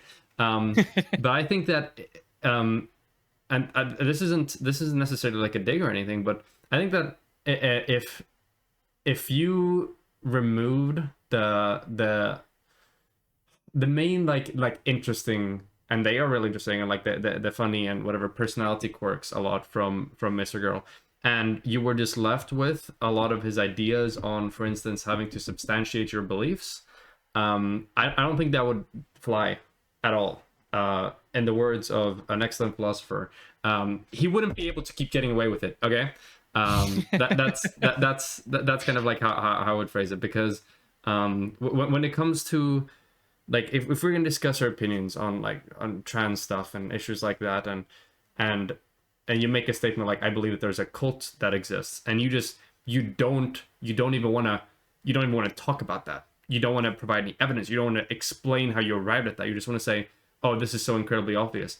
That is death to discussions, to arguments, to working through ideas, to bridging gaps, to being able to agree on like an epistemic reality, to being able to do like any number of things, right? It cuts it off right there. And that's a really harmful thing, which I think in large part the online space, we've done there's a lot of bad things, there's a lot of bad behavior specifically within the online debate sphere, but I think that the online debate sphere has done a good job of rooting that out. Is that we kind of like, if somebody is going to make like a super strong statement about something that they should be able to prove and should be able to talk about, if someone's just like, oh no, I believe this, but I'm not even going to consider anything else, it's like a religious belief of mine, Lamau. I think a lot of the communities do their job in calling people out from that and giving that, in my opinion, appropriate pushback for for having a position like, hey, I don't want to ever be confronted on this idea. I just want to, we just run our parallel races. So I think that's one of the things that that stands out to me about the way he does his ideas and the way it may interact with like who he is and the internet as a whole and stuff. But, Yeah, it's very divisive. It's like he cuts the whole thing off and it's like, well, you're with me or you're against me. I don't care to hash this out or have some spectacle for like the audience to decide which is better and which is worse. Like, I believe what I believe, you believe what you believe, and it's whatever. Um, do you think that has anything or has a large part to do with the audience listening, or do you really think that like that's frustrating because your goal is to have a one-on-one discussion with them and explore those ideas? Because I actually think that like the audience has a lot to do with our frustration there, like because we're used to like having a conversation that other people can listen to and then they evaluate like the points are going this way, the points are going that way, I feel this way, I feel that way, and we're giving them like a lot of like examples and arguments and things to shift through. We're giving them all of our evidence on both sides and we let them come to a determination. It feels like we skip the entire like discovery process, if you will, by like cutting it off and just giving our conclusions and then moving on. wait, one second. I don't know if it's your mic or if it's just on Probably. my end. It's like it's very like clicky. It has like the static noise. Is that something that speak a little bit? Hello, how do I sound? Okay, Hello. I still hear some some clipping. It Yeah. might just be Let me. Hello, testing, testing, 1, 2, 3, testing, testing, you and me. your mic is fucked. I'm sorry. Well, when I go and listen to myself in Discord, when I do like the mic feedback thing, it sounds fine. Okay, hold on. Wait, can you speak for like just 10 seconds consecutively? Here I am, and I'm testing, and I'm testing, and I'm talking. So we could figure out if the audio issues would be fixed. And in order to do that, I need to keep talking and talking and talking, giving you the opportunity to check your Discord settings and see if the audio can be made any better. I can do my best to talk and talk and talk for as long as possible. That's all I do on stream all day, saying things of little to no value to an insignificant number of people. And so I can continue to do such here. Okay. Man, oh man, if okay. Just before you go into an existential dread, okay? I just rewatched on my phone. It's a little bit there on the phone, not as much as in my headphones, but I think it's tolerable. So we'll see. Maybe your thing will shape up, maybe it won't, but we'll just try to move on. Yeah, you asked me a question right before about the belief systems and testing them or whatever, which I forgot what it was. So if you could. Yeah, I think the audience plays a huge part in us feeling bad about not being able to lay out all of our ideas and arguments and skipping straight to conclusions and like you said, kind of cutting off the whole conversation with something like, a conspiracy theory. Like, you believe it or you don't. I believe it. I'm not going to discuss it, whatever. It feels like it takes away the audience's ability to like accurately weigh out those arguments. And that's part of what I think in my head that Mr. Girl is right about. But I'm interested to hear for you, is it more of a personal one-on-one experience that you feel like you're missing out on? Or is it you feel like the audience is missing out on something? Like, what is the ratio there? Between how much I'm missing out and how much the audience is missing out? Yeah. I mean, it's probably both. I mean, to some extent, right? I think that obviously it just makes the discussion less valuable for everybody. And I think that this is something. So I think if Mr. Girl was in here right now, I think what he'd say I don't care because I don't want to convince anybody. But I think that there's a difference between trying to appeal specifically to like an individual or whatever and trying to convince them and bring them over and having that as a primary purpose, as opposed to like substantiating one's belief. I think that there's definitely there's a distinction between the two of them, and I think maybe Mr. Girl loves in both of them in one. Both like substantiating one's beliefs is the same as changing people's mind, and he's like categorically opposed to that. So therefore, he doesn't necessarily feel the same need to substantiate his beliefs as well. That's what I would guess if he said it. He would be like, I have no interest. Either he thinks that, oh, it's completely like unproductive, we're not gonna be able to reach each other at all, we're not gonna connect at all because this is like arguing religion is the example that he likes to use a lot. Or he'll be like, I don't care about that, I don't care about the audience impression necessarily because I don't want to convince anybody of anything. But Also don't like that in the religion thing he constantly puts himself as the atheist. Like, you're not really the atheist, you're the religious person. Like, I don't know. I see him use that a lot, and I feel like I've been the only person thus far to like flip it and be like, no, you're definitely the religious person in this circumstance. Like, I'm okay with accepting that you might be right, I'm okay with accepting that I might be right. I don't know, you don't seem to show the same. You know, yeah, I see that my Discord is still fucked up. but yeah, it's it's a bit strange, but that's okay. Yeah, okay, yeah. I mean, that would make. I think you could probably like functionally. Obviously, there's probably like in these spaces, there's a more direct implication that being the atheist is probably better. But I mean, functionally, like the point he's trying to make, it's like irreconcilable, right? And then maybe it's like a bit of a subconscious thing whether or not he puts himself as the atheist or not. But yeah. I suppose so. I don't see a problem with being religious, so maybe I also don't care about that. I just think it's like the sticking to your beliefs and not being able to be convinced out of them is kind of the problem. Like, I'm not an atheist that's married to the idea of atheism, just the same way I don't think a Christian should be married to like Christianity necessarily. I don't know. Like, I feel like you could be open in either scenario. Some faiths require that you not be, but it's so weird to me with Christianity when a bunch of stories in the Bible are about tests of faith and stuff like that. To say that you have to like always feel faithful all the time and reject challenges to your faith seems to be off kilter from what the Bible talks about, but I don't know. I'm not like an expert on the Bible. I don't know enough about that too. It would be cool if I could be like, hey, here's a story of Jesus preaching about the importance to have a critical thinking process, but I don't have that story on hand at the moment, so there's not much I can really say about that. Yeah. I feel really bad about this microphone thing. I've tried everything on my end. It's disgusting. Okay, hold on. Let's try ending the call, and then we'll see if it'll fix it. Okay. Now, when I do this, it's going to sound worse, but is it clipping? It's still clipping, and it also sounds bad. Okay, so it's your connection. Good. It's not my connection. I refuse. It's not a Mexican internet failure. Fuck your couch. This motherfucker lives in Sweden. They have the worst fucking internet. Are you serious? Okay, you know what? I'm debating you right now. Average internet speed Mexico. It's not about speed, motherfucker. I'm sure your internet tells you it's super fast, but you've had nothing but problems. Let's see. Sweden, 22.5 megabytes. I'm sorry, I think you cut out. I didn't hear what you were saying. These are fucking slimy debate tactics. Ugh. Okay. How long have we been talking? Are we at the fucking 2-hour mark? Is that why you're... I think so. I'm hitting my wall. Okay. You're like jiggling the line cable, bro. I can't hear you. I don't know what it is. It must be Mexican internet. Oh no. Yeah, it won't work. I'm not taking off the mic. We'll try to speed run the rest as to save everybody's ears. Okay. Were there any more things that you wanted to mention? Maybe is there a lot more? Or is there a little more? Or do you have a different approach on panels, like hippy dippy? Why do you do this? Why do I do hippy dippy? Yes. And what is this is approach? actually a lot better. I can just talk the entire time, and that way nobody will have to deal with your shitty fucking microphone. Okay. No, my approach to panels. I think I have it. No. Okay. Hold on. In panels, you need to be noticeable in some degree. So I will be a bit more confrontative there, where I will call out people a bit more. He's not even fucking here, guys. I'm talking to the wall. Holy shit! He just asked me a question and walks away. Well, you're in my walls, dude. You know my internet speeds and all this other shit. I hear you.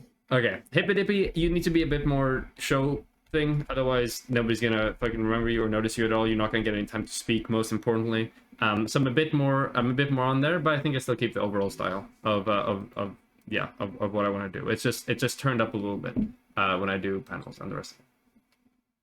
When you say turned up a little bit, what do you mean by that? You act more aggressive, or? I need to be more confrontative. I need to call people out more. I need to interrupt more. I need to step in more, because otherwise, if you're in a panel with 9 people, it's not going to work.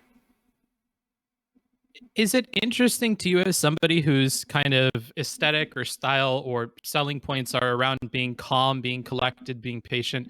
Is it strange to you that you need to advertise yourself in this environment as something like opposite of that? Does that ever get to you, or not really? I mean, obviously, like, the style I have is suboptimal. I mean, to say the least. If I were to have a Joker moment and just 180, I would probably see better numbers on a lot of metrics. I think there would be like an initial bit of like backlash from the people in my community who are going to notice the change first. They're going to be like, what the fuck is this? Rose, where the fuck you at? And then everybody else is going to notice that, wow, there's this based super aggro debater dude now. We should go and check him out. But yeah, so I'm fine. I understand that it comes at a cost, but I'm fine with it, honestly. I value the way I do conversations. I value that's more in line with my personality and who I am, like just in real life and as a person as well. And I think that there are unique benefits to the type of style I have. And I'm fine with having more of like a niche way and retain the authenticity, retain a way that a style that makes me more comfortable with me and how I'm talking and the things I say, whatever, over like optimum growth and optimum synergy with the way that things are run in debates and panels and the rest of it. Speaking of growth, what is your plan for growth? Is it going on hippy dippies? Is it doing collaborations? Is it creating YouTube content? Like what do you see as the main driver of your growth? I mean, yeah, it's definitely all those things you mentioned are there. What I like doing the most, what gives me the most inner satisfaction, what gives me self-actualization, in the words of Maslow, okay? That's doing that's doing more prepared content where I do really deep into research, because that's another thing that kind of makes me unique, and also something I have a lot of fun doing. So notably, I mean, the thing that got me started and that jumped me from like 50 to 2,000 subscribers was the systemic racism document that I made, and I made that one at a bunch of different sources, like 24 pages or something like that. That was fun to do. I enjoyed doing that. It was satisfying. It made me feel like good about like what I was doing. It was engaging. It was great. And then a few months ago, I made another video where I went over like really big data sets on BLM protests, and basically whenever I bring up BLM protests were 94% peaceful, conservatives would just like throw out like three random things like, oh, never mind, they're not peaceful because you weren't controlling for this, and they counted this weirdly, and so I was like, fuck it, I'm gonna control for those things. I'm gonna take the raw data sets. I'm going to first run the calculations as I think they did it to make sure I'm getting the right responses and I'm doing this properly, which I did first. And now I'm going to control for all those things that they said weren't controlled for and therefore were throwing off the data set. I did all things controls and it changed literally nothing. Yeah. And that was really fun for me. That was satisfying to me because those things stick to me. The little things like, I mean, technically they could be correct. This could be the case, but they're asserting this with confidence. They're being like, oh, if they had control for this, then you would have seen that like 90% had been violent or some shit. So then I decided to do that and spend all those hours and learning a bunch of stuff about Excel and the rest of it to produce that. And that was really satisfying. That's what I really enjoy doing. That's my favorite thing to do. So if I could do more of that, that would be great. But then, yeah, also just trucking along and seeing where it goes so far. I mean, I think I started the beginning of 2020 with 2021, sorry, with maybe, I think I had like 2,000 subscribers or something like that. And then right now I'm sitting at like 13,000. So I've seen pretty good growth. So I'm gonna keep doing what I'm doing. If opportunities arise, I'll obviously take them. And yeah, most of all, like never lose what I really like doing in my persona, and yeah, and what I enjoy doing the most. To touch on that, what you said about like, oh, they want you to control for this and whatever, but it didn't change the response when you did control it. I feel like there's value in pointing out that sometimes people are critical and other times people are dismissive, and a dismissive like attitude or approach can be veiled as being critical. Like, have you seen this Joe Rogan meme that's come out where he's talking with the doctor person and the doctor person like disproves him like 3 different times on a study, and then at the end he like copes and have you seen I that? haven't actually seen that. That sounds interesting though. So you'll have to link it. I'll watch it sometime. Yeah. So he says something about like myocarditis, whatever, in children with the vaccine. And then the doctor guy he's talking to is like, well, actually, getting COVID, you have like a 6 times higher rate of myocarditis in patients. And then Rogan was like, well, that's not in children or whatever. He's like, actually, it's, boys aged 15 or whatever, or under 18.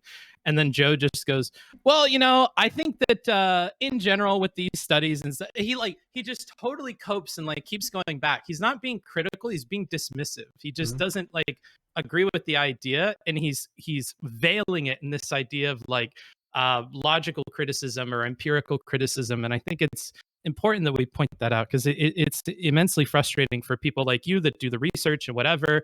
Or like when I started, I used to think that you could do a bunch of research and that's how you would win the debates. It's not really how they work. So I stopped wasting my time on it. As a kind of like follow up on that, if you were to do one other thing besides streaming that would give you this like fulfillment and would make you feel like your time investment is worth it, what is the other thing you would do? So I've actually thought about this a bit. So what I would say is I could give one thing I was floating around with the idea of doing for a while, is because sometimes I feel like I start stream and I talk about like 3 drama things that have happened and then make like a 5-minute comment on some reason or whatever, and that for me that's super unfulfilling. That's just like what ew, I don't want to do this shit. And especially with like in dry times where I'm like, okay, I gotta stream twice a week because I have this upload schedule I want to maintain or whatever, and finding ideas and stuff and being a streamer and whatever and doing this, you never check out, right? Because you have everything in your phone all the time. You're kind of always working, thinking of ideas, thinking of new content, networking, whatever, all that shit. and that can tear a bit on a lot of stuff. So one thing I considered is maybe taking a bit of a step back from having my own public platform and persona thing, and maybe going more with like, hey, if anybody, if like, you know, any streamer, any political person, obviously somebody I would agree with on that, you know, at least the most important things. If any of them need help with preparation for anything, like it can be a topic, it can be a debate, it can be like in person or whatever, I could do some form of like commission thing on that basis and work more like behind the scenes on the thing I find really fun, which is doing the research and doing stuff like that. I also like having discussions and debates and stuff like that, but that seems like something that I was considering for a while, doing that behind the scenes more research stuff. But then other than that, some work within academia, some work within journalism, or maybe at some point later down my life, some work within like actual like politics, like political office, or running for something or stuff like that. But, Given those long-term goals, why do you persist with streaming? well, number one, I'm very young at the moment, and I've seen good growth for this. So I turned 18 like 2 months ago, and I've kind of built this up, and I feel like, hey, you know, there's a lot of there's incredible potential for growth with doing streaming and doing this type of thing. Like it can go fucking, you know, to the moon. It's possible. So I feels like because it's relatively early, I can keep trudging along with that. Furthermore, a lot of the other things that I was thinking about there, I'm not in a position where I can really meaningfully pursue that anyway. The ways that I could pursue it, I'm already doing, which is I'm going to university and I'm taking a course, which is also relevant to these type of things. So I'm currently studying sociology in Amsterdam. I'm currently doing well, so I might be on track to taking the honors version of that and doing those programs as well. So even on that, I'm able to do my streaming, I'm able to get my education, and that education would be relevant for my journalism thing, for my politics thing, for my academia thing, and I can still keep doing all the other stuff as well. So right now, I don't feel like I'm at a point where I've had to make a choice yet. It feels like I'm still in the lucky place where I can keep doing this, and I'm working towards all my goals, and I don't have to make a decision yet. Okay. Um, regarding helping people with their debates and stuff, what's stopping you from just doing that now, like making a little web page and having it as like a command that people could type in and ask for help? That's something I've actually thought about doing, but the thing that I was thinking about is that, um, okay, how do I want to do this? Do I, and that's kind of where I'm at a bit now. Is if I do that, is that something that will be productive at all? Is there anyone that's even interested in that in the market for that? So I'm trying to kind of fill that out a bit first. Number two, if I were to do that, like how much, what would the time investment look like? Would I still be able to do my streaming? Would I still be able to like keep making this YouTube, especially with the schedule I'm doing right now, as well as doing my school and everything like that? Is there some things I'd rather prioritize? Would that be sustainable? And stuff like that. So there's a lot of, I need to decide like how I want to commit the time, and that's going to depend on the response I would get to it and stuff like that. So right now I'm just like uncertain about exactly like what the best choice for yeah, my future is in regards to that. There's a lot of ifs, but Yeah. One thing that I find interesting though is all of those ifs that you've talked about can only be answered by trying it, right? Like Mhm. the only way you would be able to gauge like whether or not there's a market for it is to put the link out there and wait like a week or a month or however long you want to. Same Mhm. with the hours. Like you know, if you only get one person a week who wants an hour or two of your time, you know, you don't know the answer to that until you put the command out there. And if you do put the command out there in the web page, rejecting people is not that big of a deal either. So Mhm. if that's something that's stopping you, and I say all this because I have that on my stream where people can request commissioned work, and lately I've just turned down everything. So there's definitely more than I have time to take on, but Mhm. that should mean that folks like you, especially with a focus on research, could easily take on those jobs. So I think there's a market for it as somebody that posts that. So I could answer that maybe. And then in terms of time, you get to dedicate as much time or as little time as you want. Like you could reject something one week because you have exams, and then the next week maybe if you're feeling energized, you want to do something, then you could take on more of that work. Mhm. But I think no matter what, putting something out there and trying it might be worth it for you to answer those questions. Yeah, I would probably Wait, hold on. Okay, okay. I tried to help someone in chat, but I forgot the command. But I agree with everything that you were saying there. Definitely. I also feel though that when it comes to that, one thing that's really important to me is that, hey, if I'm doing work for somebody or I'm producing something, um, I want to know that I will be able to do that job competently in a timely manner and to do it consistently as well. That's super super important to me. And that's something I would value in anything professional I would be engaging in. So with that in mind, I'm not sure, because if I did get like commissions or whatever, I want to make sure that people can look at me and they can be like, okay, I know that if I send something there, I know it's going to get done. I know that it's going to get done in a timely manner. And there is this consistency, there is that reliability there, which I think is something that's really important in any business thing that's going on as well. But especially for me, I want people to have that image of me, and I think it's gonna help me in the long run as well. And because of that, I'm not sure that, hey, if I open myself up in that, if I get a lot of stuff there, or if it's like very time consuming, am I going to have to, give up or roll back a lot of the other stuff I'm doing with my streaming, or how's that going to work? And because of that, I kind of feel like, okay, if I put that out, I need to decide, I need to set my limits before I go into that. And like, okay, I'm comfortable with sacrificing some of this to this extent, not this at all, like entirety, like all of this and whatever. So I'm kind of thinking about that and seeing exactly what my comfort level and what my boundaries are before I jump into that, so I don't end up jumping into that, haven't thought about that before, get too caught up in it, and then I burn out, or it's unsustainable, and then I end up in a worse spot than I was beforehand. So that's my only Makes that's my sense. only concern. Makes sense. Yeah, I definitely think like setting aside 4 or 5 hours during the week and saying like, okay, these hours are reserved for this, advice time and whatever. If I fill the 4 hours, that's great. If I don't fill them, that's whatever. But those 4 hours are there. Nothing else will take it up. I think that can relieve a lot of that stress. Sorry if this is sounding like a therapy session. People are saying that in your chat.